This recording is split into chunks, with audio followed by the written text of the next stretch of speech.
नमस्कार, आप देख रहे हैं हमारी खास पेशकश बिग डिबेट। मैं हूं आपके साथ अक्षय सिंह। भारत के विदेश मंत्री एस जयशंकर ने पाकिस्तान को लेकर दो टूक कहा कि पाकिस्तान के साथ बातचीत का दौर खत्म हो चुका है। एस जयशंकर ने कहा है कि पाकिस्तान के साथ निर्बाध बातचीत का दौर खत्म हो चुका है। जहां तक जम्मू कश्मीर का सवाल है, धारा 370 खत्म हो चुकी है, तो मुद्दा यह है कि हम पाकिस्तान के साथ किस तरह के रिश्ते पर विचार कर सकते हैं।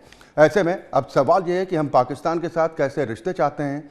एस जयशंकर ने आगे कहा कि हम चुप नहीं बैठेंगे, घटनाक्रम चाहे अच्छा हो या बुरा, हम उस पर प्रतिक्रिया जरूर देंगे। यानी विदेश मंत्री एस जयशंकर ने पाकिस्तान नीति में बदलाव के स्पष्ट संकेत दे दिए हैं। आतंक के आकाओं को खुली चुनौती देते हुए विदेश मंत्री ने कहा कि कुछ भी गलत हुआ तो भारत चुप नहीं बैठेगा, करारा जवाब दिया जाएगा। ऐसे में सवाल इस बात को लेकर उठ रहे हैं कि हमारे देश में कई विपक्षी पार्टियां ऐसी हैं जो पाकिस्तान के साथ बातचीत करने के पक्ष में। नेशनल कॉन्फ्रेंस ने अपने चुनावी घोषणा पत्र में दावा किया कि सरकार बनने पर पाकिस्तान के साथ बातचीत फिर शुरू की जाएगी। अब ऐसे में सवाल इसी बात को लेकर उठ रहे हैं कि देश की एकता और अखंडता के मामले में भी हमारे देश की विपक्षी पार्टियां विरोध में क्यों नजर आती हैं, और क्या पाकिस्तान को उसी की भाषा में जवाब नहीं देना चाहिए। आज बिग डिबेट इसी मुद्दे पर।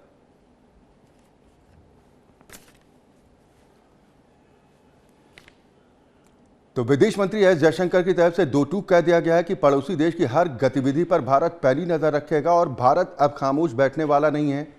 यानी टिट फॉर टैट की पॉलिसी अख्तियार की जाएगी। ये विदेश मंत्री एस जयशंकर की तरफ से स्पष्ट कर दिया गया है। ये मौजूदा हालात को देखते हुए, मौजूदा वक्त को देखते हुए कितना ज़रूरी भी है, आज हम इसी को समझने की कोशिश करेंगे। दो खास मेहमान इस वक्त मेरे साथ मौजूद हैं।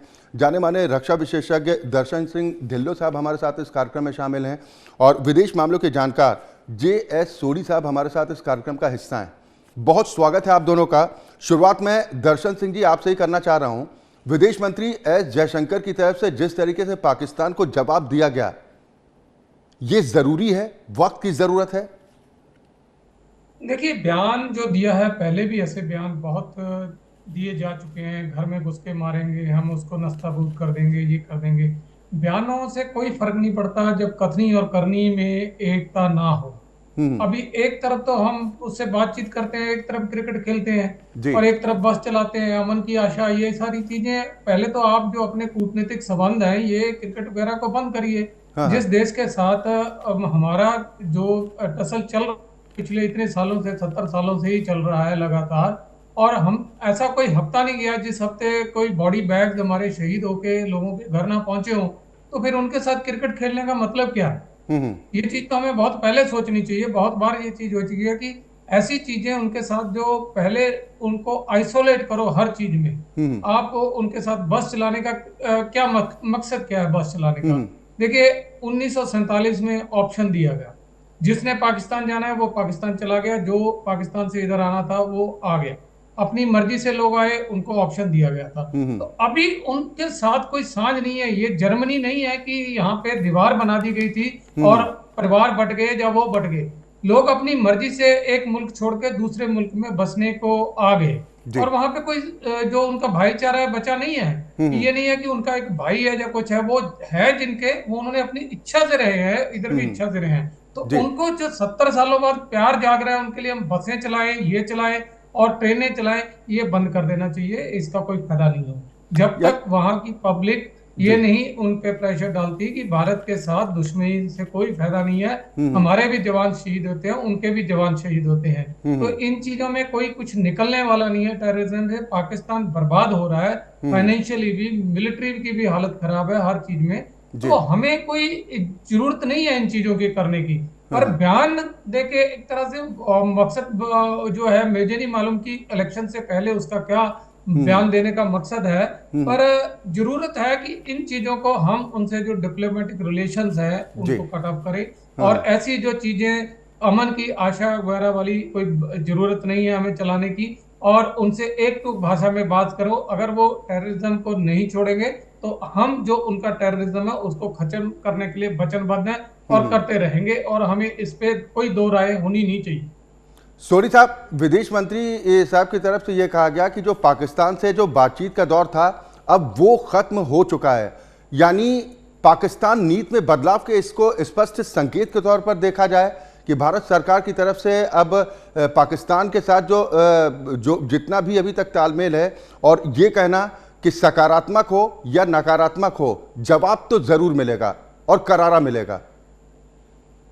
जय हिंद अक्षय जी। जय हिंद। ये मेरा सौभाग्य है कि मैं आपके न्यूज चैनल में और विख्यात को पैनलिस्ट के साथ हूं। भारत और पाकिस्तान के रिश्ते 2019 में खत्म हो गए थे जब 4 चीजें हुई थी 2019 में। पुलवामा हमला 14 फरवरी 2019 का, बालाकोट हवाई हमला 26 फरवरी 2019 का, ऑपरेशन स्विफ्ट रिटॉर्ट जो पाकिस्तान ने हम पर किया था 27 फरवरी को, और धारा 370 का हटना 5 फरवरी को। 2019 के बाद से लेके अब तक जो हम देख रहे हैं, जैसे दर्शन जी ने बिल्कुल सही कहा, ये हम सिर्फ बयानबाजी देख रहे हैं। जहां एक हाथ पे हमारे सैनिक मर के वापस आते हैं, शहीद होके वापस आते हैं बॉडी बैग्स में, वहां हम उनके साथ क्रिकेट खेलते हैं। ऐसे कैसे काम चल सकता है? क्या पैसा बहुत अहमियत है, बहुत जरूरी है बनस्पत हमारे सैनिकों का? आए गए दिन हमारे नागरिक जम्मू कश्मीर में मारे जाते हैं इन पाकिस्तान समर्थन आतंकवादियों से, और दूसरे हाथ पे हम उनके साथ क्रिकेट खेलते हैं। विडंबना की बात यह है कि पिछले साल हमारा 2 बिलियन अमेरिकी डॉलर का व्यापार हुआ है पाकिस्तान के साथ। तो जब हम पैसे की बात आती है, हम पाकिस्तान के साथ कुछ नहीं कहते।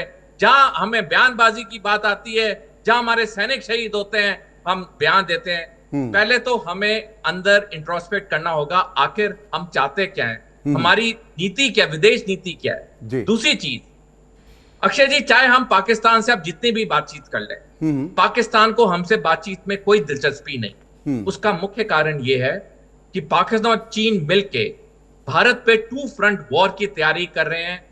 ये जो सारी टाइमलाइंस ये संकेत करिए 2035 में पाकिस्तान और चाइना मिलके हम पे 2 फ्रंट वॉर करेंगे, जम्मू कश्मीर और अरुणाचल प्रदेश के लिए। इसी साल 5 अगस्त 2024 को अमेरिका की डायरेक्टरेट ऑफ नेशनल इंटेलिजेंस ने अपनी 2024 एनुअल थ्रेट असेसमेंट रिपोर्ट जारी की, जिसमें साफ शब्दों में लिखा है जिस तरह से भारत, पाकिस्तान और चीन के तनाव बढ़ रहे हैं, ये तीनों देश युद्ध की तरफ बढ़ रहे हैं। हम सारी टाइमलाइन देखिए, इसमें मैं बहुत बोल सकता हूं, मैं रिसर्च कर रहा हूं, लेकिन समय की पाबंदी है। मैं इतना कहना चाहूंगा कि बातचीत का समय ना है, ना करने का फायदा है। हमें अपनी सैनिक तैयारी करनी होगी। मैं एक आखिरी टिप्पणी करना चाहूंगा, आज की तारीख में चीन भारत से 3 दशक आगे है सैनिक तैयारी में। अगर पाकिस्तान का पलड़ा उसमें डाला जाए और पलड़ा और चीन और पाकिस्तान की तरफ भारी हो जाता है। जनरल MM नराव ने, जो कि 28वें भारतीय सेना के सेना अध्यक्ष थे और 2 साल पहले रिटायर हुए थे, उन्होंने पिछले साल 7 अगस्त 2023 को द प्रिंट में लेख लिखा है कि भारत पे जब 2 फ्रंट वॉर होगी, भारत के लिए बहुत दिक्कत पैदा होगी। इस बात में तो कोई दो राय नहीं है कि चाइना हो या पाकिस्तान हो, भारत का नुकसान किस तरीके से हो उसका कोई भी मौका छोड़ना नहीं चाहते हैं। लेकिन जो आप कह रहे हैं कि भारत सरकार को अब नीति इसी तरह की अपनानी चाहिए कि अगर रिश्ते आप खत्म कर रहे हैं तो फिर पूरी तरह से होने चाहिए। लेकिन ढिल्लो साहब, तब क्या किया जाए जब देश की कुछ विपक्षी पार्टियों की तरफ से पाकिस्तान की हिमायत की जाती है और बार बार ये कहा जाता है कि भाई बातचीत का जो रास्ता है वो खत्म नहीं होना चाहिए और दोनों देशों के बीच में व्यापार भी बरसपत चलते रहना चाहिए। नेशनल कॉन्फ्रेंस की तरफ से तो चुनाव को लेकर घोषणा पत्र में कहा गया कि अगर हम सरकार में आए तो एक बार फिर पाकिस्तान के साथ बातचीत का रास्ता फिर खोला जाएगा, ये तक दावा किया जा रहा है। फिर पूरी तरह से रिश्ते ब्लॉक कैसे हो सकते हैं? देखिए, विल हो तो सब कुछ हो सकता है। अब मैं वापस जाऊंगा थोड़ा कारगिल में। जी। कारगिल के टाइम में पूरी ऑपोजिशन पार्टियों ने हल्ला मचाया था कि राज्यसभा का सेशन बुलाइए, तो वाजपेयी जी ने मना कर दिया, क्योंकि उनको पता था कि राज्यसभा के सेशन में कुछ नहीं निकलना और वहां पे हमारा जो ओपिनियन है डिवाइडेड होगा। उसके बाद हम आर्मी को खुला हैंड नहीं दे सकते हैं। और कारगिल ऑपरेशन हमें हर हालत में कंप्लीट करना था एक टाइम बाउंड मैनर में। तो इसलिए ये चीप पब्लिसिटी है, लोगों के सेंटीमेंट भड़काना है। तो क्योंकि पाकिस्तान के कुछ सिंपैथेटिक एलिमेंट कश्मीर में हैं, तो वो ऐसे फारूक अब्दुल्ला जो बयान देते हैं, वो इलेक्शन के टाइम ऐसे बयान देते हैं। जब फारूक अब्दुल्ला कभी बाहर होते हैं कश्मीर से तो उनके बयान डिफरेंट होते हैं। तो ये पॉलिटिशियंस हैं, इनके बयान तो बदलते रहते हैं और जो उन्हें जिस इलेक्शन में सूट करता है वो वैसा ही बयान दे देते हैं। नहीं तो सर फिर तो नीयत पर भी सवाल उठेगा, फिर तो नीयत पर भी राजनीतिक दलों की सवाल उठेगा ना कि देश की एकता अखंडता से बढ़कर उनको अपने चंद वोटों की पॉलिटिक्स जरूरी है। ये तो है ही है, इसमें कोई शक ही नहीं है। क्योंकि यहाँ जो हमारी पॉलिटिक्स है, अमेरिका में जैसे कोई भी अगर नेशन फर्स्ट रहता है अगर किसी भी पार्टी को कोई नेशनल पॉलिसी है, जो बाहर की फॉरेन पॉलिसी है, उस पर किंतु परंतु कोई पार्टी नहीं करती है। पर हमारे यहाँ ट्रेडिशन नहीं है। हमारे यहाँ सरकार को घेरने के लिए कोई ना कोई मुद्दा निकाला जाता है, किसी तरह से उसको सरकार को घेरा जाए, और किसी भी इश्यू से चाहे किसी की सपोर्ट करनी हो। अब भी युद्ध किसी दो कंट्री में चल रहा होता है और यहाँ पे ओपिनियन डिवाइडेड होता है, हम इसके साथ हैं, हम इसके साथ हैं। तो ये तो चलता रहता है, यहाँ की पॉलिटिक्स इस तरह की है। जैसे अभी सोडी साहब ने कहा कि दो फ्रंट वार, मैं तो अब कहूंगा कि हम तीन फ्रंट वार की तरफ बढ़ रहे हैं। पाकिस्तान में के साथ साथ जो बांग्लादेश में हालात है वो भी हमारे फेवर में नहीं है। वहां पे एक पाकिस्तान की सिंपैथेटिक गवर्नमेंट बनने की पूरी पूरी आशंका है, और ये सारे एपिसोड के पीछे चाइना का भी हाथ है, क्योंकि चाइना चाहता है कि पूरा वहां पे कंट्रोल जो है फाइनेंशियली, पोर्ट पे वगैरह पे, सब पे चाइना का हो जाए बांग्लादेश में। तो हमें एक मिलिट्री वॉर के साथ फाइनेंशियल वॉर भी लड़नी है। तो इसलिए ये पॉलिसी बयानों से कुछ फर्क नहीं पड़ता। हम चाइना के साथ भी खुल के ट्रेड कर रहे हैं, पाकिस्तान के साथ भी खुल के ट्रेड कर रहे हैं, और दूसरा हम कह देते हैं कि अब बातचीत का समय खत्म हो गया है। बातचीत का समय तो कारगिल में खत्म हुआ, पार्लियामेंट अटैक के बाद खत्म हुआ। बड़ी बार ये जो बातचीत का समय खत्म हो गया है। सर्जिकल स्ट्राइक करी थी, बात खत्म हो गई थी, तभी करी थी। तो अब क्या हुआ है कि जिससे अब हमें ये रिमाइंड कराना पड़ा है कि बातचीत का समय खत्म हो गया।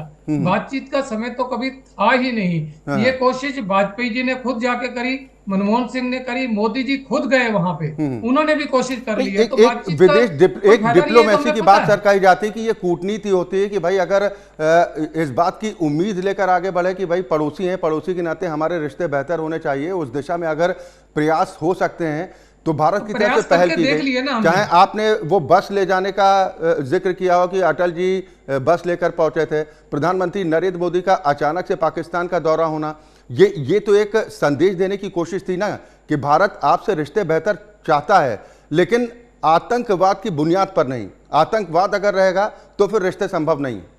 यही तो मैं कह रहा हूं कि कितनी बार हम ये ऐसे गेस्चर करेंगे। क्या होना चाहिए सर आपके हिसाब से?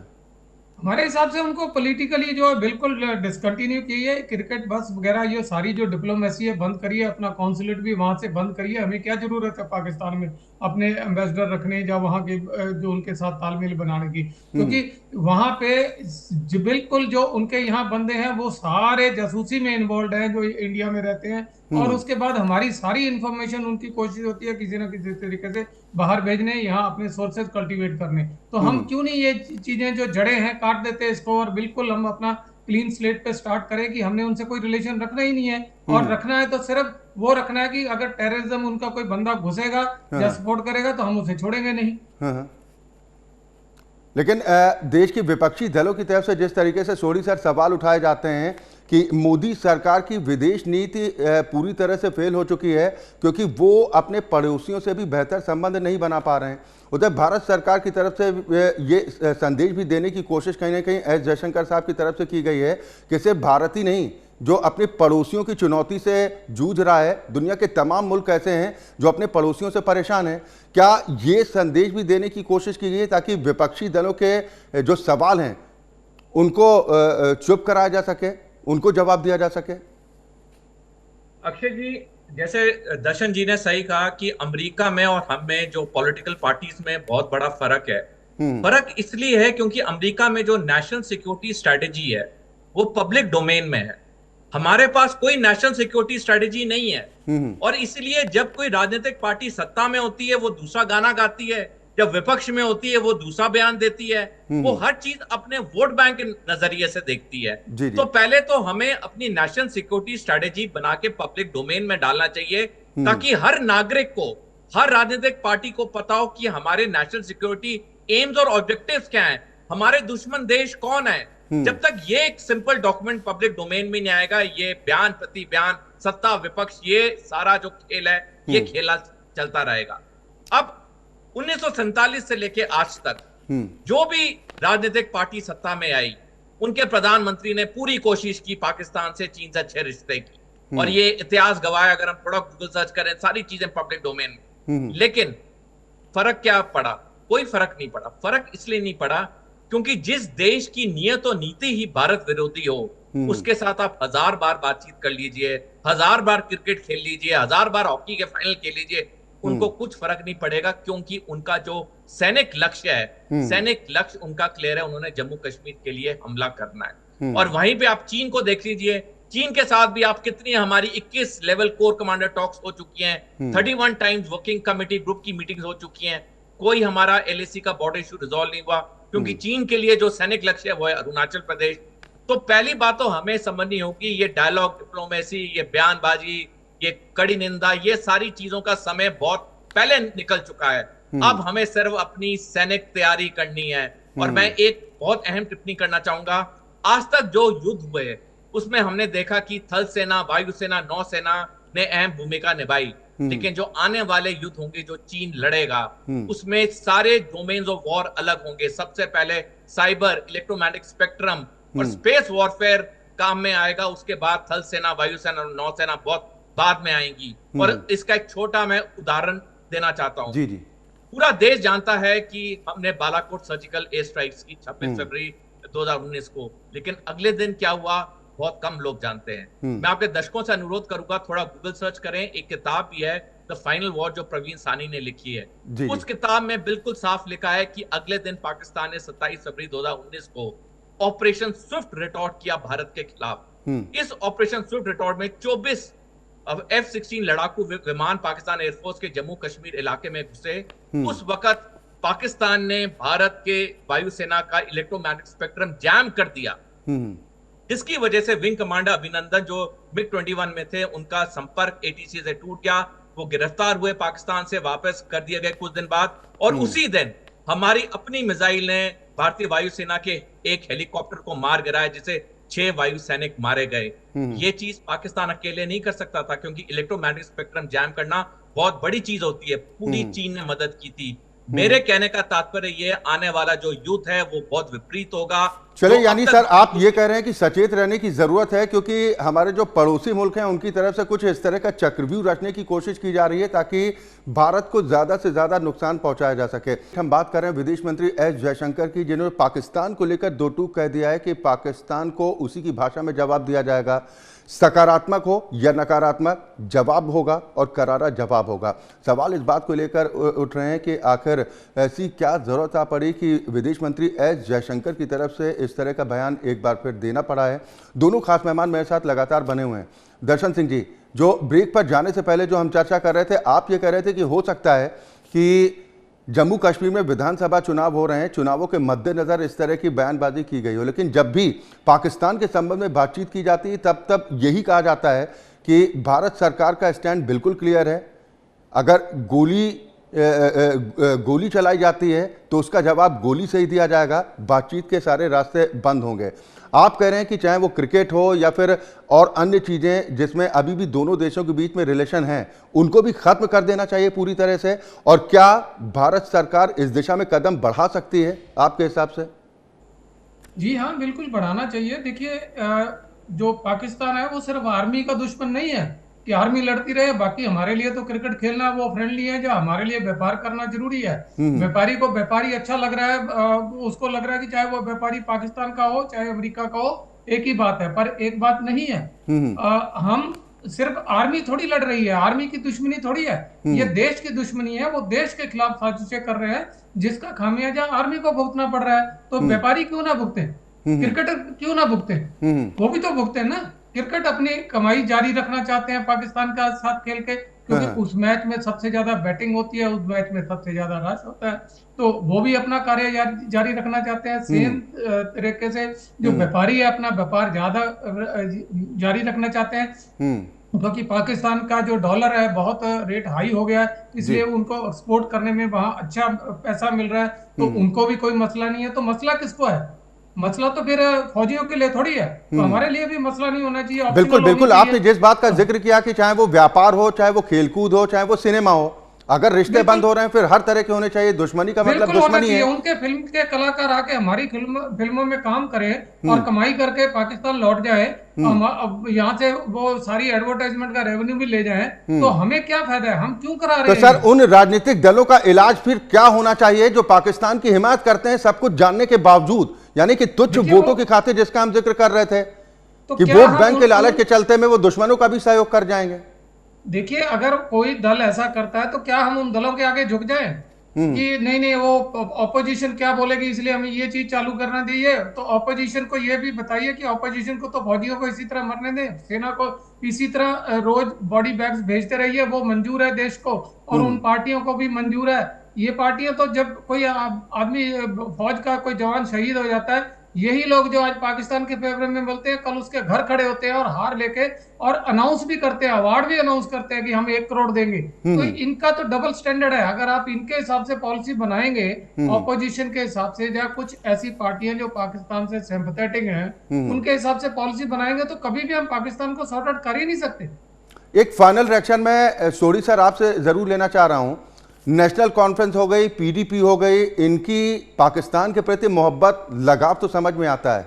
देश की सबसे पुरानी पार्टी है कांग्रेस, जिसने देश के शासन पर सबसे ज़्यादा समय तक राज किया है, उसको स्टैंड क्लियर नहीं करना चाहिए? अगर इन दलों के साथ वो गठबंधन करती है तो इसका मतलब तो ये है कि जो उनकी नीतियां हैं वो स्वीकार्य हैं।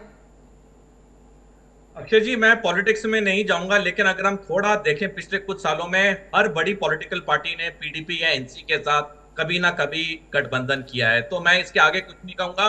मैं एक चीज कहना चाहूंगा, फौज में एक बहुत सिंपल सिस्टम होता है। जब किसी कर्नल साहब को रेजिमेंट की कमांड दी जाती है और वो कमांडिंग ऑफिसर बनते हैं, वो उस रेजिमेंट के हर एस्पेक्ट के लिए, ऑपरेशनल प्रिपेयर्डनेस, फाइनेंसेस, एडमिनिस्ट्रेशन, सबके लिए वो जिम्मेवार होते हैं। अगर कोई उनके अगेंस्ट बोलता है, वो उनकी बात सुनते करते वो हैं जो यूनिट के लिए अच्छा होता है, जो रेजिमेंट के लिए अच्छा होता है। जो भी सत्ताधारी है आज की तारीख में, चाहे सेंट्रल लेवल पे चाहे स्टेट लेवल पे, उसे वो करना चाहिए जो राष्ट्र हित और राष्ट्र सुरक्षा में हो। लोग आएंगे जाएंगे, बयान करेंगे, प्रति बयान करेंगे, लेकिन राष्ट्रीय हित और राष्ट्रीय सुरक्षा से सर्वोपरि। बिल्कुल, देश की एकता अखंडता जरूरी है, क्योंकि देश की एकता अखंडता पर अगर कहीं से भी कोई प्रश्न चिन्ह उठते हैं तो फिर बड़ी कठिनाई होती है किसी भी राष्ट्र के लिए। समय का अभाव है, बहुत शुक्रिया आप दोनों मेहमानों का मेरे साथ इस चर्चा में शामिल होने के लिए। और जैसा कि हमारे दोनों मेहमान बता भी रहते हैं कि सिर्फ जुबानी जमा खर्च नहीं होना चाहिए।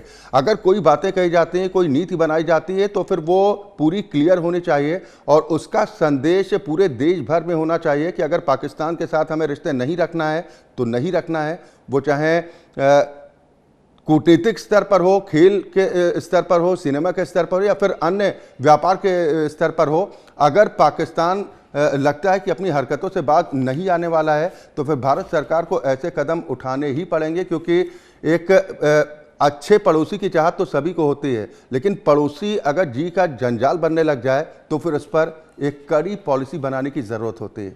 बहुत शुक्रिया एक बार फिर आप दोनों मेहमानों का। और इसी के साथ बिग डिबेट में अभी के लिए बस इतना ही। खबरें लगातार जारी।